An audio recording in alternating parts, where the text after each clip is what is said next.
Hello guys, सभी को नमस्कार, गुड मॉर्निंग, स्वागत और अभिनंदन है आप सभी का इस प्यारे से platform text book super coaching पे। और 10 की दहाड़ में आपका अभिनंदन है। क्या हाल चाल है, कैसे हैं आप सभी? मैं देख रहा हूं लगातार आप लोग 10 की दहाड़ में बहुत प्यार बरसा रहे हैं। अब तो यूपी कांस्टेबल के भी बच्चे बहुत प्यार दे रहे हैं, उसमें मैं देख रहा हूं ऐसा। चलिए, तो आज हम आपके लिए एक नया टॉपिक लेकर के आए हैं। मैंने बोला था जैसे ही मुहावरे और लोकोक्ति की सीरीज खत्म होगी उसके बाद हम वाक्यांश लेकर के आ जाएंगे एकदम नए तरीके से। तो वाक्यांश पढ़ेंगे डेली हम लोग, 40-40, 50-50 वाक्यांश पढ़ेंगे, तो वहां से भी आपका कवर हो जाएगा। वाक्यांश के लिए एक शब्द, ये पार्ट जो है आपका, ये पहला पार्ट है, ध्यान रखिएगा। अभी इसके कई पार्ट आएंगे, पूरा सीरीज में चलेगा। तो इसका ये जो है, ये आपका पहला पार्ट है, याद रखेंगे, ठीक है ना। चलो जी, आ जाओ, स्टार्ट करते हैं। 1 मिनट का समय दीजिएगा, मैं रिमोट ले लूं ताकि जल्दी जल्दी हम लोग चलते रहें। हाँ ठीक है, आ जाओ। कह रहा ऐहिक का, सबको दिख रहा है ना? एक बार बताएंगे सभी लोग। यहाँ पे क्या कह रहा है ऐहिक का? भैया ऐहिक किसे कहा जाता है? तो आप क्या बोलोगे? ऐहिक का मतलब होता है जो किसी लोक से संबंधित हो। ऐहिक का मतलब जो इस लोक से संबंधित हो। ऐहिक का मतलब इस लोक से संबंधित, तो जो इस लोक से संबंधित हो उसे क्या बोलेंगे? उसे ऐहिक बोलेंगे। ओझा का मतलब क्या होता है साहब? ओझा वैसे तो उपाध्याय को भी बोला जाता है संस्कृत में, लेकिन यहाँ पे ओझा का मतलब होता है सांप। हाँ, ओझा का मतलब होता है सांप बिच्छू के जहर या भूत प्रेत का जो क्या बोलते हैं, भूत प्रेत के भय को मंत्रों से झाड़ने वाले को क्या कहा जाता है? बोल सर, मंत्रों से झाड़ने वाला क्या कहलाता है? ओझा कहलाता है, ध्यान रखिएगा। अब कह रहा औपनिषदिक का मतलब क्या होता है? तो औपनिषदिक का मतलब होता है भैया जो उपनिषदों से संबंध रखता है या जो उपनिषदों से संबंधित हो उसे औपनिदेशिक कहा जाता है या औपनिषदिक कहा जाता है। औपचारिक का मतलब क्या होता है भैया? औपचारिक का मतलब जो मात्र शिष्टाचार अर्थात व्यवहार के लिए हो, अर्थात जो कहते नहीं बाहर से बढ़िया जो टीम टाम किया गया हो उसे भी औपचारिक कहा जाता है। कह रहा कथोपकथन का मतलब क्या होता है? कथोपकथन का मतलब क्या होता है? तो कथोपकथन का मतलब क्या होता है? दो व्यक्तियों की परस्पर होने वाली बातचीत या कथन के ऊपर कहा गया कथन क्या कहलाता है? कथोपकथन कहलाता है, ध्यान रखिएगा। उसके बाद कह रहा कुमारी, ये तो सबको ही पता है भैया, जिस लड़की की शादी नहीं हुई इसको कुमारी कहा जाता है। और कर्मठ का मतलब क्या होता है? जो बंदा मेहनती हो, अर्थात कर्म करने वाले को क्या बोलेंगे? कहेंगे सर जो कर्म करता है उसे, कर्म करने के लिए तत्पर हो उसे कर्मठ कहा जाता है, या जो कर्म करता है उसे कर्मठ कहते हैं, या परिश्रमी या मेहनती व्यक्ति जो होता है उसे भी कर्मठ कहा जाता है। अब यहां देखो, कह रहा कसेरा किसे कहते हैं? तो भैया बर्तन बेचने वाला, जो बर्तन बेचता है उसे क्या कहते हैं? उसे कसेरा कहा जाता है। मिट्टी के बर्तन बनाने वाले को कुम्हार कहा जाता है और बर्तन बनाने वाले को ठठेरा कहा जाता है। ये भी याद रखिएगा, जो स्टील वगैरह के बर्तन बनाता है। अच्छा, कामचोर का मतलब क्या होता है? तो बोलो सर कामचोर लिखा हुआ है ये। कामचोर का मतलब होता है जो काम से जी चुराता हो उसे कामचोर कहते हैं। अग्रणी का मतलब क्या होता है? ये पूछा गया क्वेश्चन है कई बार। अग्रणी मतलब सबसे आगे रहने वाला जो होता है, जो सबसे आगे रहे उसे अग्रणी कहा जाता है। उसके बाद अखंडनी का मतलब क्या होता है? तो अखंडनी का मतलब होता है जो खंडन करने योग्य ना हो या जिसका खंडन नहीं किया जा सकता है उसे क्या बोलेंगे? उसे अखंडनी कहा जाता है। अग्रगण्य का मतलब क्या होता है? जो पहले गिना जाता हो उसे क्या बोलेंगे? कहें सर उसे अग्रगण्य कहा जाता है, जो सबसे पहले गिना जाता हो, सबसे आगे गिना जाता हो। अग्रज का मतलब, अग्र मतलब पहले, जा का मतलब जन्म लेने वाला, जो पहले जन्म लेता है उसे अग्रज कहते हैं, या जो पहले जन्मा हो उसे अग्रज कहते हैं, या फिर जो बड़ा भाई है उसे अग्रज कहते हैं। उसके बाद देखेंगे अज्ञेय का मतलब क्या होता है? तो अज्ञेय का मतलब जिसे जाना ना जा सके या जो जानने के योग्य ना हो, अर्थात जिसे ऐसी वस्तु या ऐसा व्यक्ति जिसको जान नहीं सकते हैं या जिसको नहीं जाना जा सके, एक ही बात है, बोले सर उसे अज्ञेय कहा जाता है। अज्ञात का मतलब क्या होता है साहब? जिसका पता ना हो, मतलब जिसके विषय में ज्ञात ना हो। क्या बोलेंगे? जिसके विषय में जानकारी ना हो, जिसके, लिख देता हूं मैं, जिसके विषय में जानकारी, तो जिसके विषय में जानकारी ना हो उसे क्या कहा जाता है? बोलो सर उसको अज्ञेय कहा जाता है, सॉरी अज्ञात कहा जाता है। अगोचर का मतलब क्या होता है? देखिए 2023 एसएससी जीडी में ये क्वेश्चन पूछा गया है, और कैसे पूछा गया है इसका तरीका मैं बताता हूं।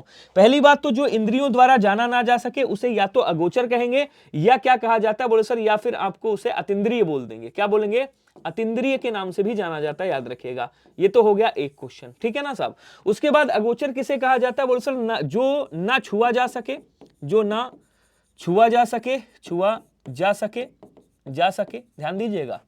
ना देखा जा सके, ना देखा जा सके, उसे क्या कहते हैं? जो ना छुआ जा सके, ना देखा जा सके, ना सुना जा सके, ना सुना जा सके, उसे क्या कहा जाता है? बोले सर इन सब के लिए, मतलब ये एक ही है वाक्य पूरा, ये कैसा है? ये एक ही वाक्य है। इन सब के लिए क्या बोला जाता है? इन सब के लिए अगोचर का इस्तेमाल करते हैं, और अगोचर का मतलब जो इंद्रियों द्वारा जाना नहीं जा सकता उसको भी अतीन्द्रिय या अगोचर कहा जाता है।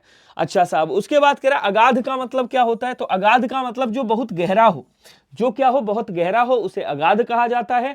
और उसके बाद कह रहा अजन्मा का मतलब क्या होता है, आ मतलब नहीं, जन्मा का मतलब जन्म लेने वाला, जो जन्म नहीं लिया है जिसने अभी तक, उसे अजन्मा बोलेंगे। अर्थात जिसने अभी तक जन्म नहीं लिया हो उसे अजन्मा के नाम से जाना जाता है।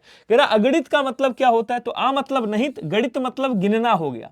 आके किसके अर्थ में, नहीं के अर्थ में। और गणित का मतलब क्या हो गया, गिनना हो गया। मतलब जिसको गिना नहीं जा सकता, जिसकी गिनती ना की जा सके, उसे क्या बोलेंगे, उसे अगणित बोला जाता है। मेरे दोस्त याद रखिएगा।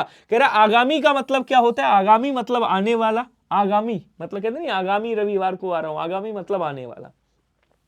अजय का मतलब क्या होता है, आ मतलब नहीं, जय का मतलब जीतने योग्य। अर्थात जिसे जीता नहीं जा सकता, जिसको जीता नहीं जा सकता, उसको क्या बोलेंगे, अजय बोला जाता है।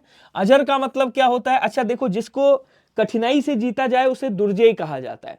अजय मतलब जिसको जीता नहीं जा सकता। अजर का मतलब होता है आ मतलब नहीं, जर मतलब बूढ़ा, अर्थात जो कभी बूढ़ा ना हो उसे अजर कहा जाता है। अजात का मतलब होता है जो जन्मा नहीं है, क्या, जिसका शत्रु। आ मतलब नहीं, अब देखो ऐसे समझिएगा, इसको तोड़िए। आ किसके अर्थ में लिया जाता है, नहीं के अर्थ में। जात मतलब जन्मा, जात मतलब क्या बोलेंगे, जन्मा। शत्रु का मतलब क्या हो जाएगा, शत्रु हो जाएगा। अर्थात जिसके शत्रु ने जन्म नहीं लिया है या जिसका कोई शत्रु ना हो उसे क्या बोलेंगे, अजात शत्रु बोलेंगे। ऐसे पढ़िएगा हिंदी को। अखाद्य, आ मतलब नहीं, खाद्य मतलब खाने योग्य। अर्थात जो खाने योग्य ना हो उसे क्या कहा जाता है, उसे अखाद्य कहा जाता है। अचिंत्य का मतलब क्या होता है, आमान्य नहीं, चिंत्य मतलब चिंता के योग्य। जिसका चिंतन नहीं किया जा सके, जो चिंता योग्य नहीं है, उसको क्या बोलेंगे, उसको अचिंत्य बोल देते हैं। उसके बाद कह रहा आ और क्षम्य, अक्षम्य होता है। अक्षम्य का मतलब क्या होता है, आ मतलब नहीं, क्षम्य मतलब क्षमा करने योग्य। अर्थात जो क्षमा नहीं किया जा सकता उसको क्या बोलेंगे, कहेंगे सर उसको अक्षम्य के नाम से जाना जाता है, ध्यान रखेंगे। अमान्य नहीं, कथनी मतलब कहने योग्य। अर्थात अकथनी का मतलब क्या होता है, जिसको कहा ना जा सके उसे क्या बोलेंगे, कहेंगे सर उसे अकथनी के नाम से जाना जाता है। उसके बाद क्या बोलेंगे, कह रहा अकाट्य का मतलब क्या होता है, आ मतलब क्या हो गया, बोले सर आ का मतलब नहीं हो गया, काट्य मतलब काटने योग्य। अर्थात जिसको काटा नहीं जा सकता उसे क्या कहा जाता है, कहेंगे सर उसे अकाट्य कहा जाता है। आ मतलब नहीं, टूट मतलब टूट, अटूट, जिसको तोड़ा नहीं जा सकता, जो नहीं टूटने वाला है, नहीं टूटने वाला, उसे क्या बोलेंगे, अटूट बोलेंगे। हमने कहा यार हमारा तुम्हारा रिश्ता अटूट है, अखंड है, अभिन्न है। तो अखंड का मतलब जिसका खंड नहीं किया जा सकता, अभिन्न का मतलब जिसको भिन्न नहीं किया जा सकता, और अटूट का मतलब जिसको तोड़ा नहीं जा सकता। कह रहा अंडज का मतलब क्या होता है, तो यहां पे अंडा लिख लो और यहां पे जा लिख लो। अर्थात जो अंडे से जन्म लेता है उसे क्या कहा जाता है, अंडे से जन्म लेने वाले को अंडज बोला जाता है, ठीक है ना। उसके बाद कह रहा अडिग का मतलब क्या होता है साहब, अडिग का मतलब जो अपनी बात से नहीं डिगे, जो अपनी बात से डिगता नहीं है उसे क्या बोलेंगे, अडिग बोल दिया जाता है। अछूता का मतलब क्या होता है, आ मतलब नहीं, छूता मतलब छूने योग्य। अर्थात जो छुआ नहीं गया है, जो छुआ ना गया हो उसे अछूता बोला जाता है। अछूत का मतलब क्या होता है, आ मतलब नहीं, छूत मतलब छुआ गया। अर्थात जो छूने योग्य नहीं है उसको क्या कहेंगे, अछूत कह देंगे। अचूक का मतलब क्या होता है, जो खाली ना जाए, कहीं नहीं आ रही है, अचूक अस्त्र है, मतलब ये ब्रह्मास्त्र है, ये अचूक है, ये कभी भी चूकता नहीं। अचूक निशाना मतलब जो निशाना 100% लगना है, जो कभी चूकता नहीं है, ध्यान रखेंगे सभी लोग। अनिश्चित का मतलब क्या होता है, देखो एक होता है निश्चित, निश्चित का मतलब जिसके बारे में जानकारी हो, जिसके बारे में निश्चय हो, जानकारी नहीं, जिसके बारे में निश्चय हो। अनिश्चित का मतलब होता है साहब जिसके बारे में निश्चय नहीं किया जा सकता, या जिसके बारे में कोई निश्चय ना हो, कंफर्मेशन ना हो, वो अनिश्चित हो गया। आ है और चित है, आ का मतलब नहीं, चित का मतलब हटाना। अच्युत का मतलब क्या होता है, जो अपने स्थान से अलग नहीं किया जा सकता या जिसको हटाया नहीं जा सकता उसको क्या बोलते हैं, कहेंगे सर उसको अच्युत कहा जाता है। अटल का मतलब क्या होता है साहब, आ मतलब नहीं, टल मतलब टलने योग्य। अर्थात जो अपनी बात से टले नहीं उसे क्या बोला जाता है, कहेंगे सर उसे अटल कहा जाता है। परमाणु का मतलब क्या होता है, पदार्थ का अत्यंत सूक्ष्म भाग, पदार्थ का, किसी पदार्थ का जो अत्यंत छोटा अर्थात अत्यंत सूक्ष्म भाग होता है उसे क्या बोलते हैं, उसे परमाणु बोला जाता है। अच्छा साहब, अतिथि का मतलब क्या होता है, तो आ मतलब नहीं, तिथि मतलब आ किसके अर्थ में लिया जाता, नहीं के अर्थ में। तिथि मतलब टाइमिंग की बात कर रहा है भाई, तिथि की बात कर रहा है, दिन की बात कर रहा है, दिनांक की बात कर रहे हैं। तो जिसके आने की कोई तिथि निर्धारित ना हो, क्या बोलेंगे, जिसके आगमन की, आने की तिथि निश्चित ना हो उसे क्या बोलेंगे, अतिथि बोलते हैं। अतिवृष्टि का मतलब क्या होता है भाई, अति का मतलब हो गया अधिक, अति का मतलब हो गया अधिक, वृष्टि का मतलब हो गया वर्षा, वृष्टि का मतलब क्या हो गया, वर्षा। अर्थात आवश्यकता से अधिक वर्षात क्या कहलाती है, अतिवृष्टि कहलाती है। अनावृष्टि का मतलब क्या हो गया? अनावृष्टि। अनावृष्टि का मतलब अनमन नहीं, वृष्टि मतलब वर्षा, बरसात बिल्कुल नहीं होना, ये अनावृष्टि कहलाता है। अल्प का मतलब कम, वृष्टि का मतलब अधिक। अल्प वृष्टि, जहां कम वर्षा हो उसे क्या बोलेंगे? बहुत कम वर्षा, अल्प वृष्टि बोल देंगे। उसके बाद कह रहा अतीन्द्रिय, देखो मैंने लिखा भी था, इंद्रियों की पहुंच से बाहर। अब देखो यहां पे थोड़ा सा चेंज करूंगा मैं। अतीन्द्रिय का मतलब क्या होता है?